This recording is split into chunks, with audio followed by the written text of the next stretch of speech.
Did the Red Sox offense just fix their defensive problem at shortstop? There very much could be a possibility that they did, as a key piece to the puzzle is back at Fenway and expected to be activated in the next couple days. You are Locked On Red Sox, your daily Boston Red Sox podcast. Part of the Locked On Podcast Network, your team every day.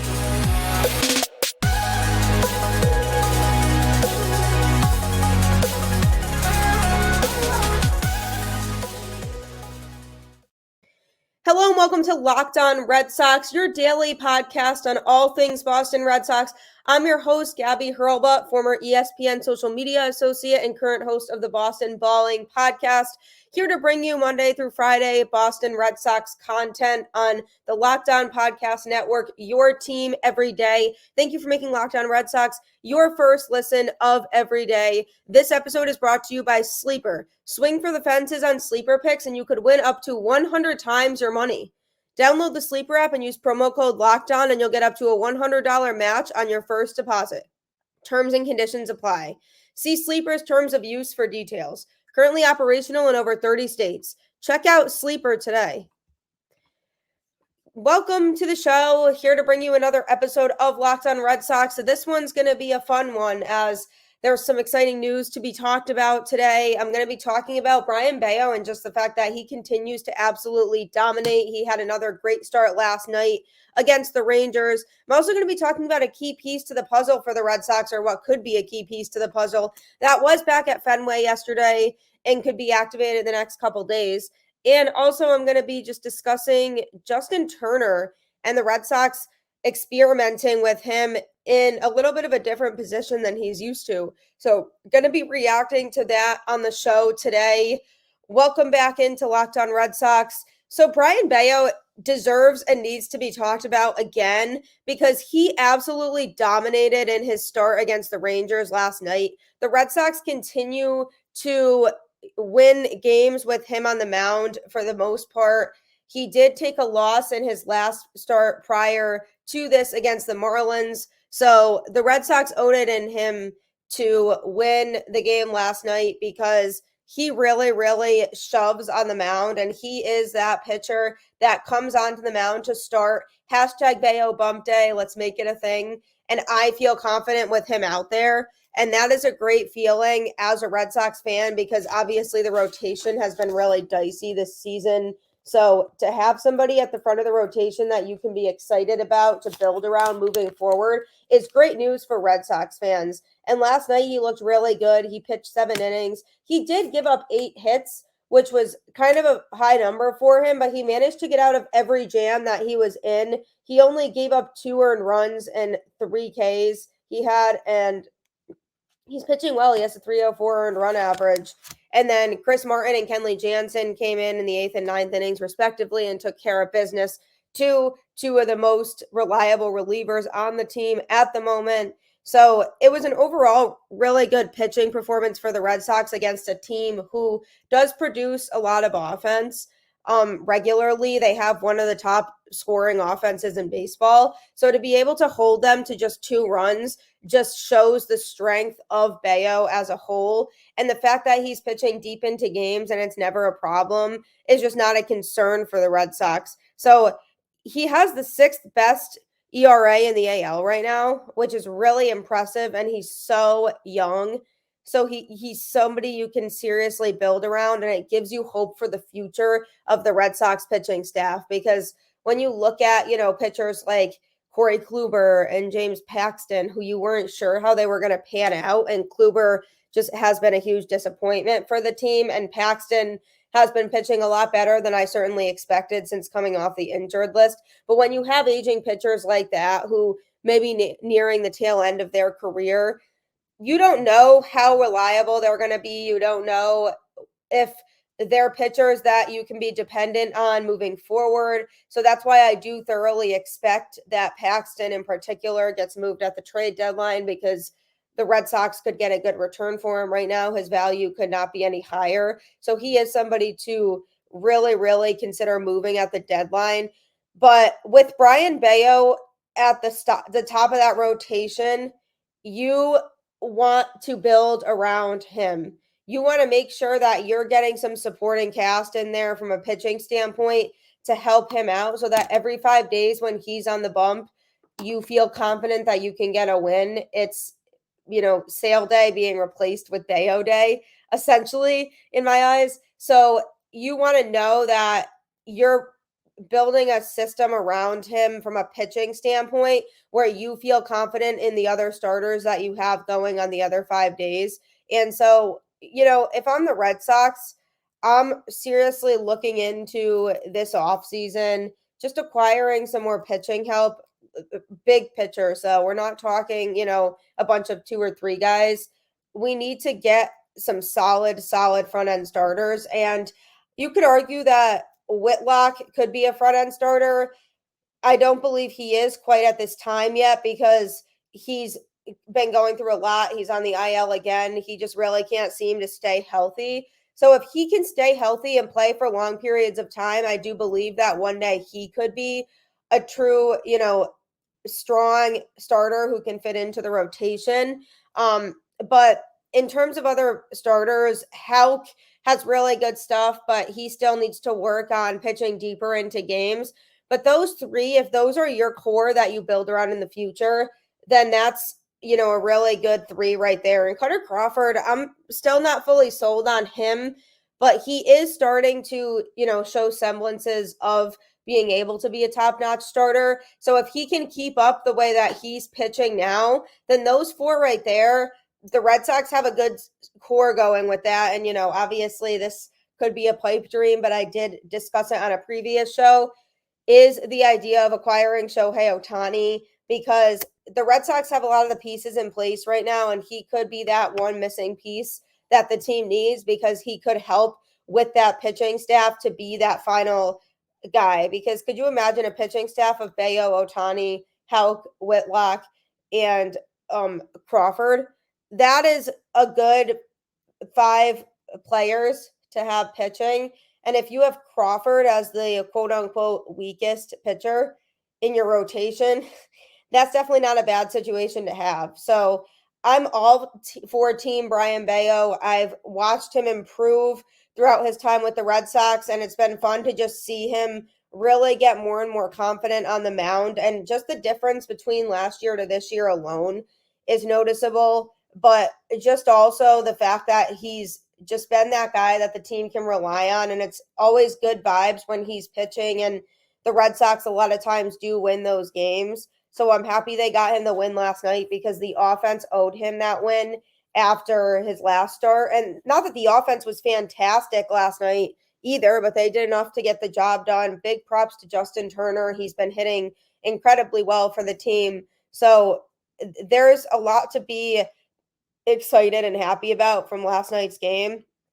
Hopefully they can grab a series win tonight. That would be so ideal against a team that is good, and it would make me feel really good about moving forward. And then obviously with Oakland coming into town, they really should be able to win that series, or else what are we doing here?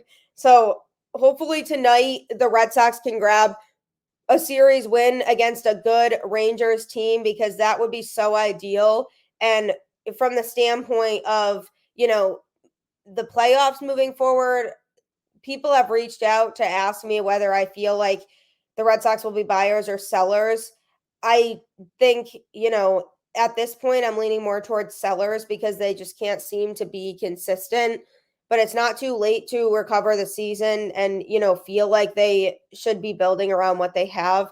But as of now, I'm saying that they will be sellers. And I do think, based on how they're playing, that is what's best for the team right now. So go Brayan Bello. Hope he continues to improve because he's just had some fantastic starts on the mound and he deserves all the props that he's getting.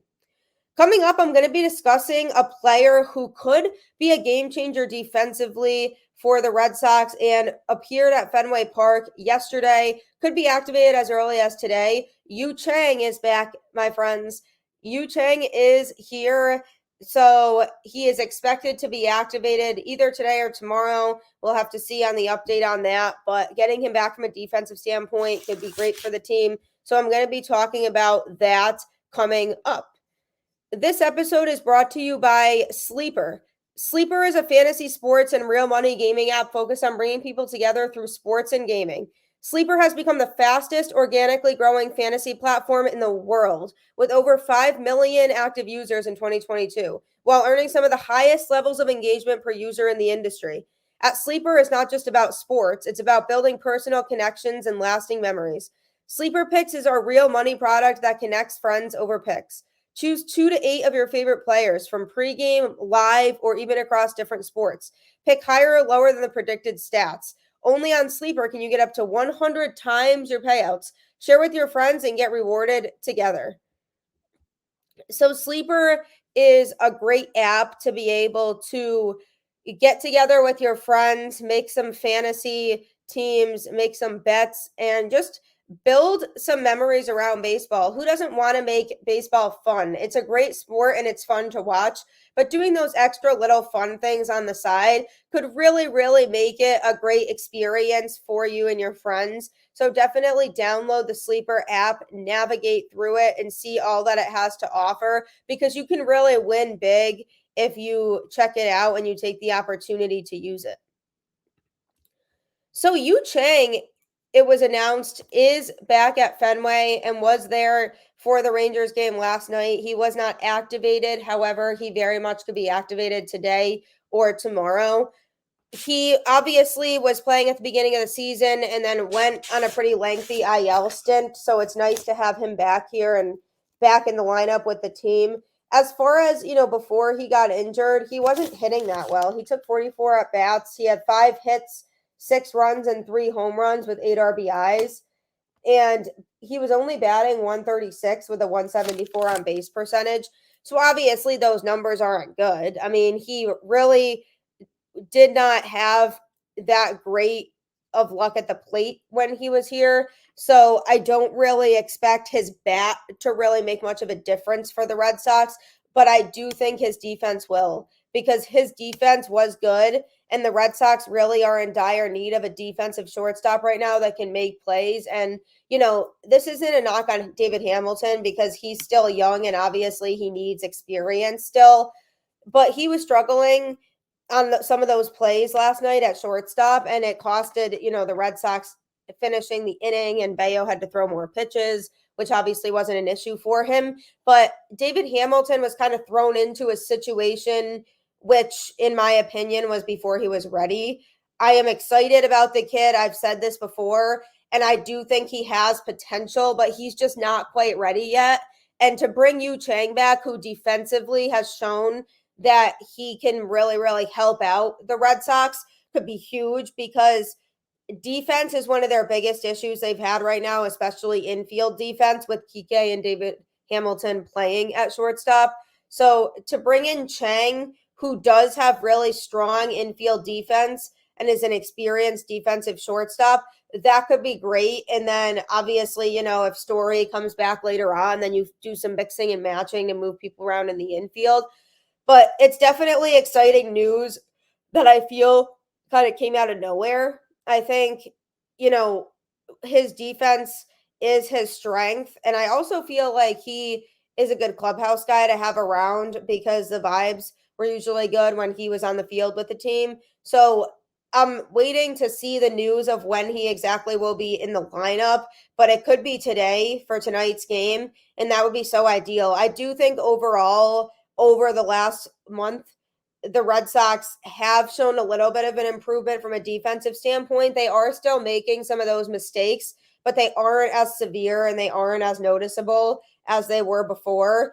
But to be able to get somebody back who brings that defense that they need really could be huge. And then obviously the offense needs to continue to do their part, and maybe Chang will start to hit better. But obviously, since he, got the injury, it might take him a little bit of time to kind of get back into the swing of things at the plate, no pun intended.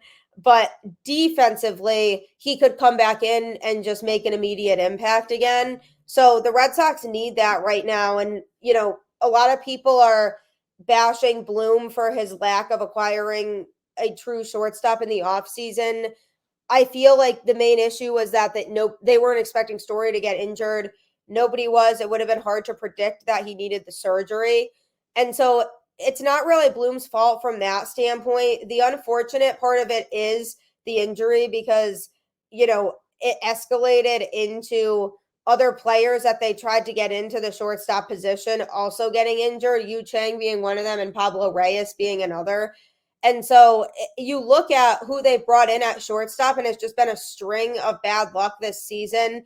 And that's just the epitome of how the Red Sox season in general has been going. There's just been so many issues and so many things that have happened and gone wrong, and so many players who have gotten injured. So that's just the definition of how the season has been for the team.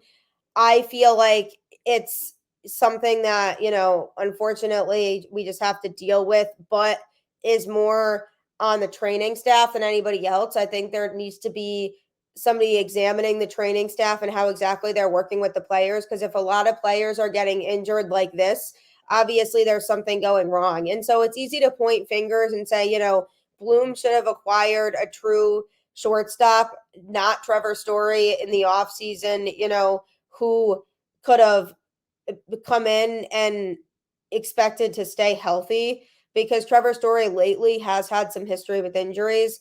But when they signed him, obviously this injury was something that you couldn't predict. And with an injury prone player, obviously you could anticipate in a way them getting injured. But what are they supposed to do? Not sign Trevor Story because they feel like he's going to get injured? That would have been silly. But this past offseason, they didn't have a contingency plan for a lot of the offseason. And then they brought in Yu Chang, who seemed like to me was a little bit of a cushion and a temporary piece to the puzzle until Story came back. So hopefully he's able to come back and impact the team defensively. Since taking Kike off of shortstop, I believe the infield defense for the Red Sox has been better, and they as a collective unit have looked better. So that could be a key piece. Hopefully his bat can heat up, because that would just be a bonus too, would be to have him come in and be productive on offense too, because the offense needs help as well and needs more of that protection around Devers. So if he could come in and produce good offense, I'm looking at that as a bonus, but primarily his defense is needed right now. And hopefully eventually Story comes back too, and we just see a lot better of an infield from a defensive standpoint, because you want these experienced guys in the infield. And like I said, it'll give David Hamilton the opportunity to go back to Worcester and kind of just continue to work down there and grow his defensive skills and his plate approach. And then hopefully he has the opportunity at some point later on to come back up to the bigs and prove himself and show that he can be a player that the team can be reliant upon. It's been nice that they've been able to get him involved and get him some reps at the major league level, because he caught a glimpse of what the pressure is like of playing in a major league game. And it's good for him and good for the team moving forward. If they need him to come in a big spot, he was able to get that opportunity and that experience to see what that situation is like. So it'll be good for him to go back down and kind of get more experience, or maybe they keep him up and they, move somebody else down. But it makes the most logical sense to me to move him back down to Worcester when Chang comes back, and just allow Chang to be that primary shortstop until Story does come back, and then you do some reevaluation. But either way, it's a good sign. It's good news for the Red Sox. So look for Yu Chang to be in tonight's lineup when the Red Sox lineup gets released, and it'll be cool to see him back.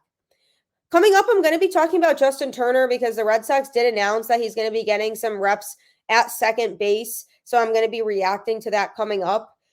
Be sure to check out the MLB Prospects show, Locked On MLB Prospects, because the draft is only a few days away now. So it's highly anticipated. There are a lot of good prospects coming in that could be drafted.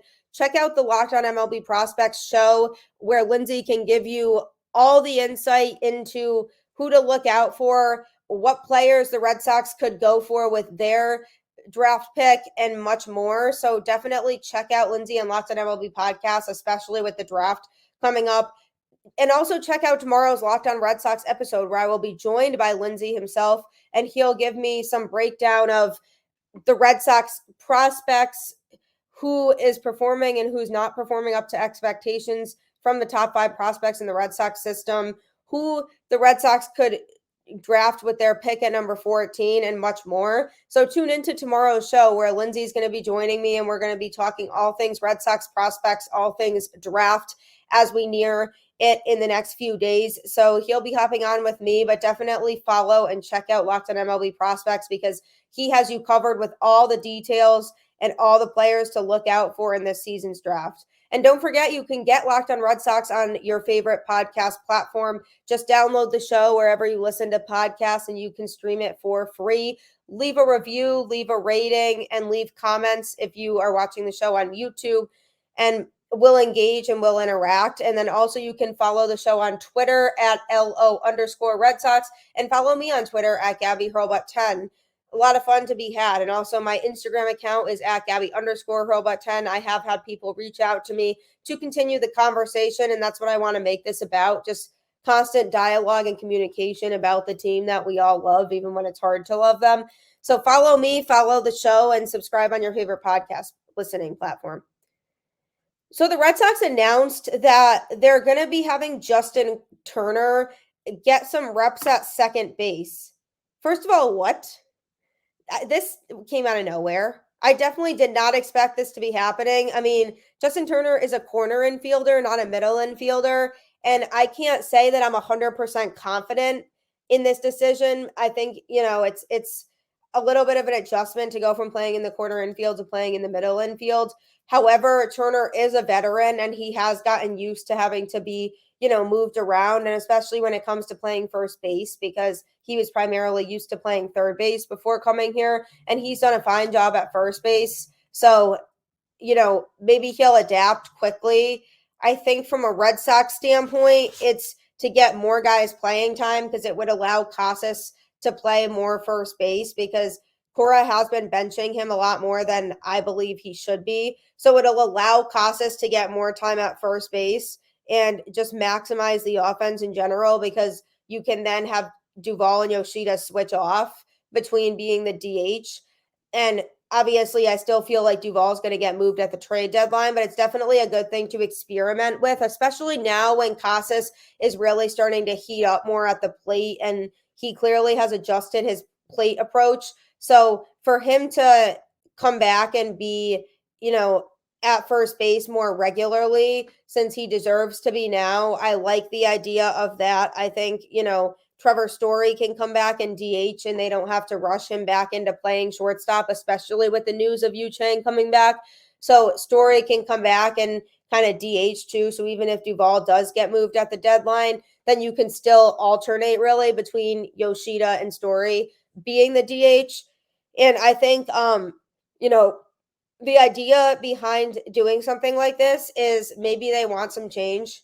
Maybe they want to see if this can kind of spark something more with the offense and from a defensive standpoint. I just hope it doesn't end up being a disaster. I hope that Turner doesn't get to second base and isn't able to adjust playing that position and is too used to playing in the corner infield that it backfires on the Red Sox. Obviously, I'm sure they'd pull him off of it if that does happen.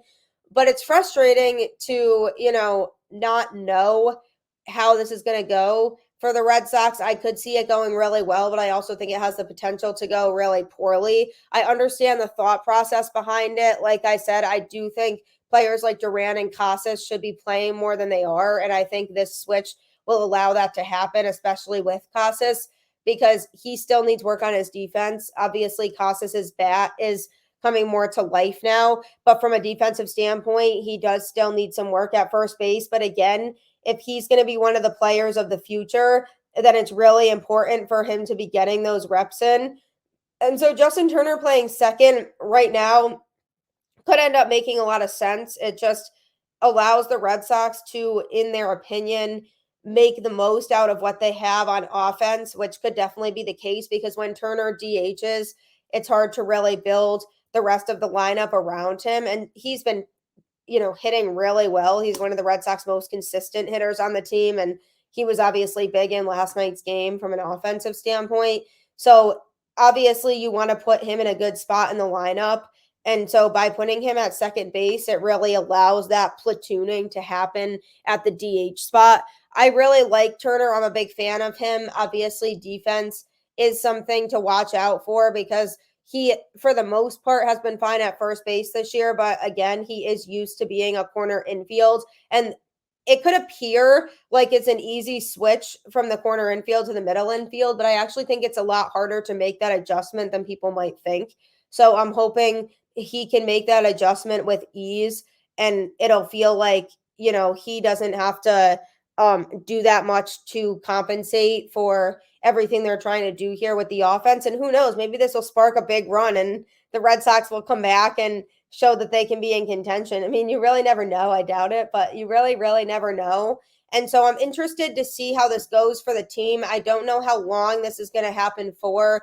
I got the impression when Alex Cora said this that it was a temporary thing, which I definitely feel like makes the most sense because, especially if Duvall gets moved at the deadline, then maybe you go back to what you were doing before.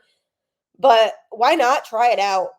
The Red Sox are in a very interesting spot right now where they don't know whether they are going to contend this season and whether Chaim Bloom feels like they're going to contend is still unknown and only he really knows that.